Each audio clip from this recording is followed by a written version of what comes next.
10 લાખે એક બાળકમાં જોવા મળતી અતિ દુર્લભ થાઇરોઇડ કેન્સરની અમદાવાદ સિવિલ હોસ્પિટલમાં સફળ સર્જરી.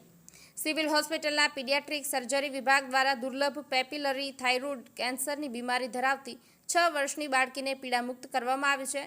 પેપિલરી થાઇરોઇડ કેન્સરની યોગ્ય અને સમયસર સારવારથી ખૂબ સારા પરિણામો મળે છે. Doctor Rakesh Joshi, paediatric surgery વિભાગના વડા અને તબીબ અધિક્ષક, સિવિલ હોસ્પિટલ, અમદાવાદ.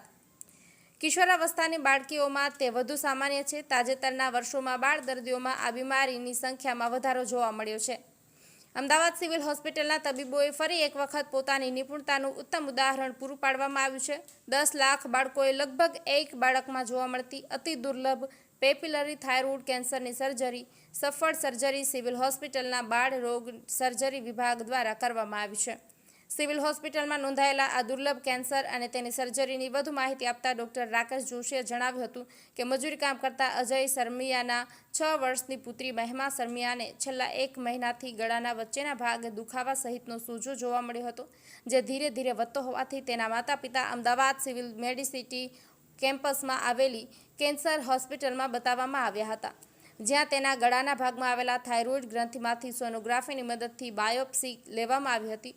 તેનું પેટ સીટી સ્કેન પણ કરવામાં આવ્યું હતું, જેમાં તેણીને થાઇરોઇડ ભાગનું પેપિલરી કેન્સર હોવાનું નિદાન થયું હતું. આ સાથે તેના ગળામાં ભાગમાં આવેલા લસિકા ગ્રંથિઓમાં પણ કેન્સરનો ચેપ લાગવાનું માલુમ પડ્યું હતું. તેણીને સર્જરી માટે કેન્સર હોસ્પિટલમાં સિવિલ હોસ્પિટલમાં રિફર કરવામાં આવ્યા હતા.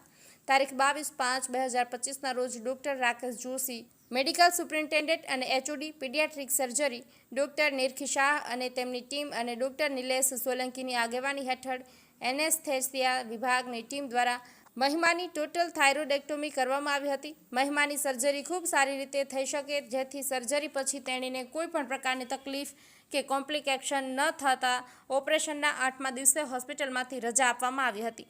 હવે તેણીને 21મા દિવસે થાઇરોઇડ સ્કેન કરવામાં આવશે અને ત્યારબાદ રેડિયો આયોડિન એબ્લેશન થેરાપી આપવાનું નક્કી કરવામાં આવશે, જેની સાથે તેણીને જીવંત પર્યંત થાઇરોઇડની દવા આપવામાં આવશે, એમ ડોક્ટર જોશીએ જણાવ્યું હતું. પેપિલરી થાઇરોઇડ કેન્સર વિશે વધુ વિગતો આપતા ડોક્ટર રાકેશ જોશીએ જણાવ્યું હતું કે રેડિયેશન એક્સપોઝર અને પરિવારમાં થાઇરોઇડ કેન્સરનો ઇતિહાસ ધરાવતા અથવા આનુવાંશિક બીમારી હોય તેવા બાળકોમાં આ બીમારી થવાનું વધુ જોખમ હોય છે. આ પ્રકારના કેન્સરમાં ગળાની નજીકથી લસિકા ગ્રંથિમાં કેન્સર ફેલાવાની વૃત્તિ હોવા છતાં યોગ્ય સારવાર સાથે પેપિલરી થાઇરોઇડ કેન્સરમાં સારા પરિણામો મેળવી શકાય છે. પેપિલરી થાઇરોઇડ કેન્સરમાં ગળાના ભાગે સોજો અથવા તો એ મોટે ભાગે પ્રથમ લક્ષણ હોય છે, જેને બાળકોના માતા પિતાએ અવગણવા જોઈએ નહીં અને તુરંત જ બાળ રોગ સર્જન અથવા તો એન્ડોક્રિનોલોજિસ્ટ પાસે તેની તપાસ કરાવવી જોઈએ. પેપિલરી થાઇરોઇડ કેન્સરમાં સર્જરી જ મુખ્ય સારવાર છે. ડોક્ટર જોશીએ વધુમાં જણાવ્યું હતું કે ખૂબ જ સાવચેતીપૂર્વક આ સર્જરી કરવી પડતી હોય છે, કેમ કે સર્જરી દરમિયાન થાઇરોઇડ ગ્રંથિની આસપાસના ચેતાતંતુને ઈજા થવાથી અવાજમાં ફેરફાર અથવા તો કર્કશતા આવી શકે છે. હોઠ તથા આંગળીઓમાં ઝણઝણાટ, પેરાથાઇરોઇડ ગ્રંથિને ઈજા થાય તો કેલ્શિયમ ઘટી જતા સ્નાયુ ખેંચાવા ઉપરાંત બીજા કોમ્પ્લિકેશનોમાં શ્વાસ નળીમાં ઈજા, રક્તસ્રાવ, સર્જરીના ભાગે સોજો થવો વગેરે થઈ શકે છે. મહેશરાજ ગોર, અમદાવાદ.